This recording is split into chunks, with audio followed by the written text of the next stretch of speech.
Hello and welcome to PMI's Uncommon Sense podcast, tools to improve your work forever. I'm Susanna Clark, Managing Partner with PMI. Our Uncommon Sense podcast is a 15-minute conversation with our expert consultants. They talk a lot of common sense, although much of it is not common practice. And that's what this podcast is all about. We want you to be inspired to improve your business through learning more about the tools which can help you succeed and grow. Today, I'm joined by Warren Knight, Director Consultant with PMI. Thanks for joining me today, Warren. Great to have you in the studio. Oh, always a pleasure, Suze. Always a pleasure. You say that now. Today, we're going to talk about getting the best out of your sponsor. Now, for me, this is it's very close to my heart. I think it's absolutely the nub because in my experience, when I'm talking to people who are running projects, that sponsor relationship has an enormous impact when done well. Would you agree with that? Oh, absolutely. Share your opinion on that one. Yeah, for me, it's fundamental. We gotta start slow. We've got to get that relationship right. We've got to get our mindset in the right place. If we do that, the chances are the project's going to be successful. Absolutely. Okay, great. Okay, so where would you start? What advice would you give to somebody about what are the key things to think about when they've got to establish that relationship with the sponsor for their project? I think as you framed it as establishing that relationship is exactly right. And even if it's your direct boss, your line manager, there's still a need to, in a sense, create or generate a working relationship around the project itself, because how we need each other to be, what we need to do in that project, can be different. And the roles can be very different from our day-to-day work. So I think that's absolutely right. We need to start with generating a relationship. I guess to do that, firstly, we need to consider, so what is the role of a sponsor? What's the key responsibilities, if you like? What are we asking them for? Yeah. Be clear on that. Yeah. Exactly. So first thing is we're asking the sponsor to take a lead in terms of making sure that there is a direct thread and clear link between what the project's trying to accomplish and what the business is trying to accomplish. We from there want them to take the lead on resource allocation. Okay, so it's often the case in my experience that the sponsor will be a senior person in that particular context for the project, and so will often, in a sense, own the resources that are required for the project, right. But not always. So we'll be looking for the sponsor to be making contact with their peers and other departments to get appropriate resources allocated to the project. Okay. Thirdly, we want the sponsor to take responsibility for barrier removal. So we will come across things in terms of the way the organisation is designed. Resourcing, again, can often be issues which are above the pay grade, if you like, of the project leader. And so we really need the sponsor to step in and own the resolution of those barriers to ensure, smooth progress and success of the project. The fourth one on the list for me, and this is one which I think often goes unattended, is for me, the sponsor is a really key change agent and change leader for the project. Okay. So I want them to be not just a figurehead, but I want them in a sense to be leading the change effort and the engagement of stakeholders. Certainly working very closely with their peers to make sure that the more senior stakeholders in the organisation are aligned with the project. But actually also to be actively involved in other stakeholder communications. So, for instance, if there's a need to do a town hall meeting, they're there, they're kicking that off. They're really showing their support for the project, and I think that's incredibly important. Yes. Incredibly important. So I want to see the sponsor. They're not just somebody who sits in the background. Yes. And of course, the final part is, and we'll come on to this in a second, is I want them to be very active in reviewing progress, to make sure that we remain on track with the business need, that they're aware of barriers and concerns as they arise and are taking the appropriate action. They are reviewing progress to make sure that they are in line with their role as a change leader, etc. So reviewing progress of the project is essential part of the role. And it also avoids that problem, doesn't it, down the line of no surprises? Well, absolutely. If the sponsor's not keeping pace with project progress, how can they be a good sponsor? How can they deliver their role? So for me, those are the 5 fundamentals. Okay.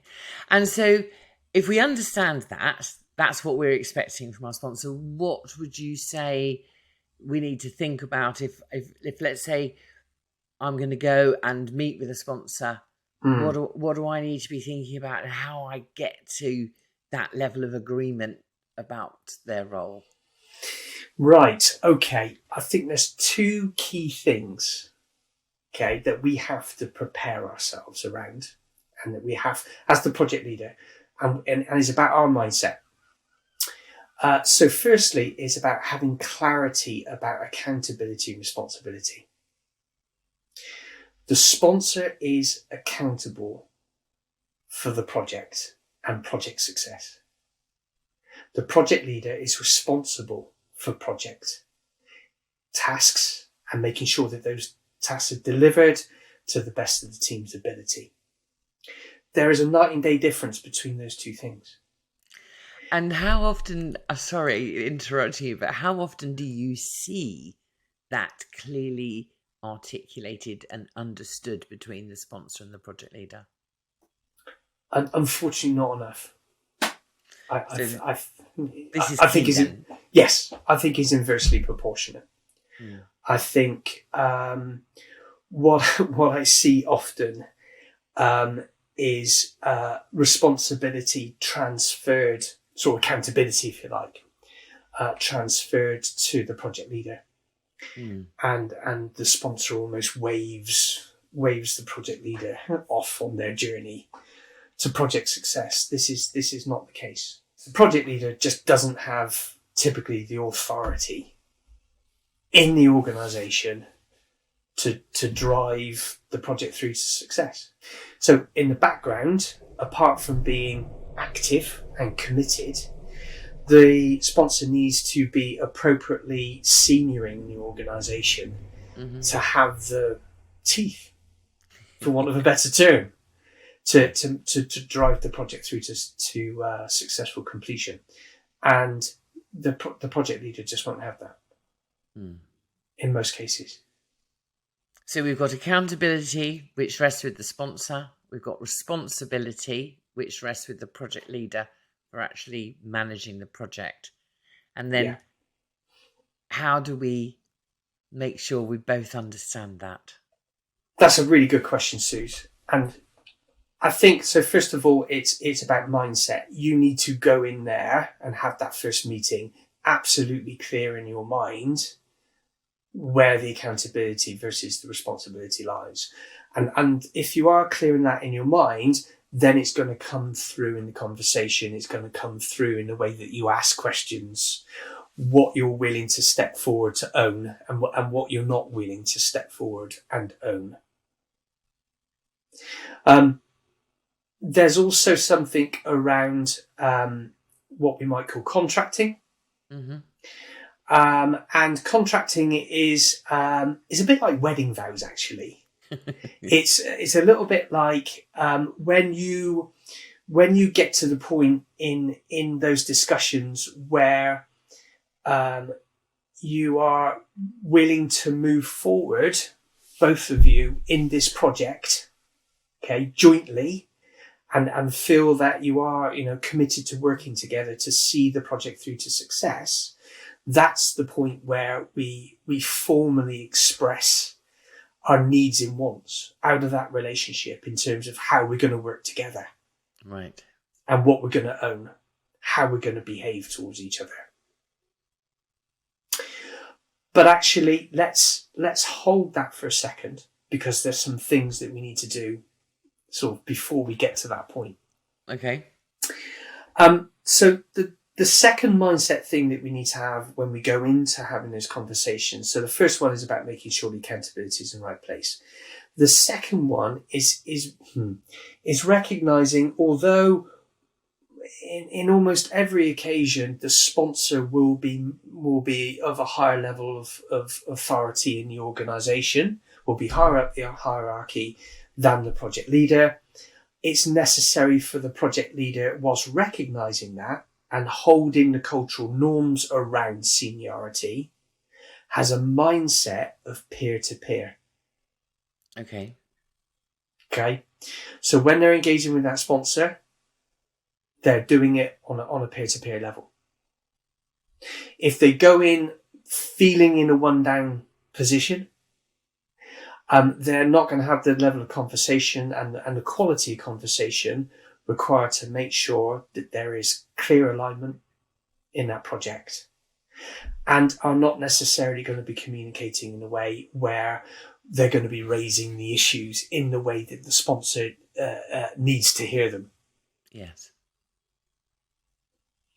So with those two things in place, I think on that first, it may not be the very first meeting, but the first objective is to have a really, really good discussion with the sponsor around the project, the objectives, the scope, the resourcing requirements. Often project leaders will make the mistake of taking a fully formed charter into that meeting. The problem with that is that the sponsor will respond to the charter, and that means they will often check rather than study. And if this project belongs to the sponsor, they really need to be exploring it with the project leader, not checking a document to see if the words meet their requirements or not. There's a night and day difference between those two things. So definitely something that you should do collaboratively together. Absolutely. By all means, draft the charter. I'm talking from the project leader's perspective, but then put it in your back pocket. Okay, good tip. Okay. Yeah. Because the charter really, at the end of the day, is a document to capture the essence of the conversation that you had. It's not the task. The task is to get alignment. Now, during that discussion about the project, we're going to need to talk about resources. Now, so this is the second thing for me in terms of the conversation that you're having. An improvement project is an investment. Is an investment made by the business and is going to cost the business in time and other resources in the hope of getting a return. Improved performance. Absolutely. Now, if you are struggling for some reason I'm talking again to the project leaders, if you're struggling to get that resource commitment, then the question is this a really valuable investment in the sponsor's eyes? Be careful, be wary. Yes. The third aspect of the conversation I would recommend is around enablers and barriers. What is it you can leverage to help make sure that the project is successful, and what's naturally going to get in the way? And I'd want to be exploring specifics there.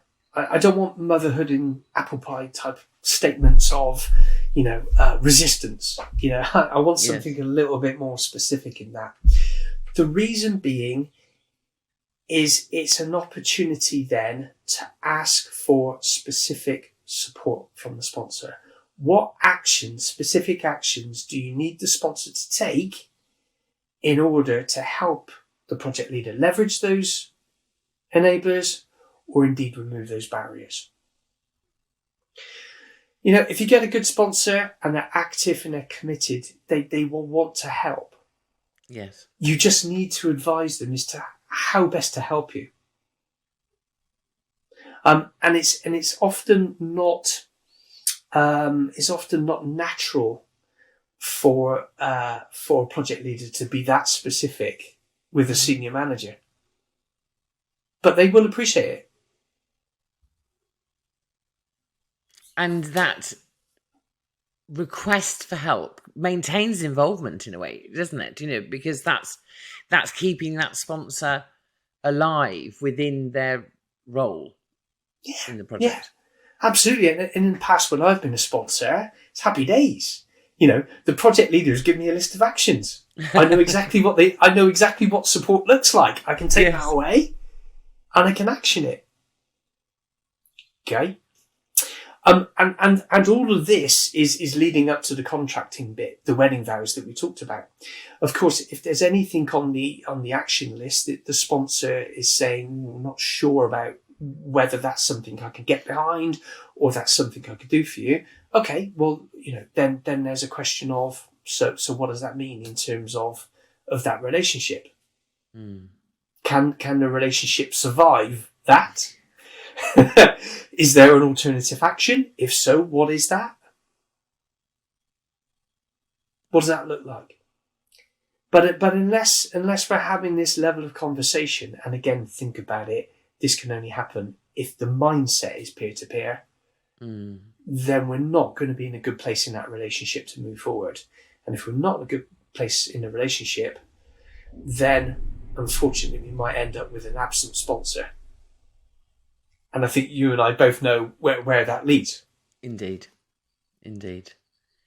I mean, there are a huge number of soft skills required here, aren't there? Personal, interpersonal, influencing, contracting. There's a lot going on. It really is pushing any project leader to hone those skills so that they can build that relationship successfully. Yeah. Yes. And it's easy to say this idea of being respectful to the hierarchy, but at the same time recognizing that, we're both people, human beings who are trying to get the best result out of this project. And therefore we need help from each other. They need our help as the project leader to deliver the business success.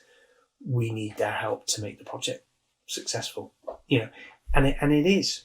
And I think that's why the wedding vows for me is such a great analogy for what we're looking for at the end of this initial period of getting ready for the project. Yes, because of course wedding vows are all about commitment, Warren, aren't they? And actually, that's the other thing you're looking for, isn't it? Yes. And often sponsors are committed, but there hasn't been a specific enough conversation. So the project leader assumes commitment, the sponsor is committed, but then of course the sponsor's not doing the things that the project leader needs. They may seem as though they're absent. Unless you've asked the sponsor to do something, they'll be sat waiting. Yes. And this is for the project leader to drive, isn't it? It even though they're responsible for the project, they're not necessarily accountable. Actually, this relationship sits with the project leader to drive successfully. I believe so, and we call it lots of things. It's it's managing upwards. It's educating the sponsor. okay, those may work for people, but I think it's just been a bit courageous. Absolutely soft skills, but it's having your thoughts in the right place and having an open and honest conversation. Great. Well, Warren, that's it's been a great conversation. Thank you. Thank you. I've really enjoyed it. And thank you for listening today. And I hope you have a lot of success working with your sponsors. Thank you so much for joining us. You can find more episodes of our Uncommon Sense Tools to Improve Your Work Forever in our Knowledge Hub on our website, or, of course, your favourite podcast platform. And do subscribe so you never miss an episode. Don't forget to check out the show notes for this episode, where you'll find links to more content on this topic, which includes webinar recordings, toolbox guides, blogs, and infographics, and our training page. You can always drop us a line on team@pmi.co.uk and arrange a time to have a call to talk about how these tools can help you in your organisation. We'd really love to hear from you.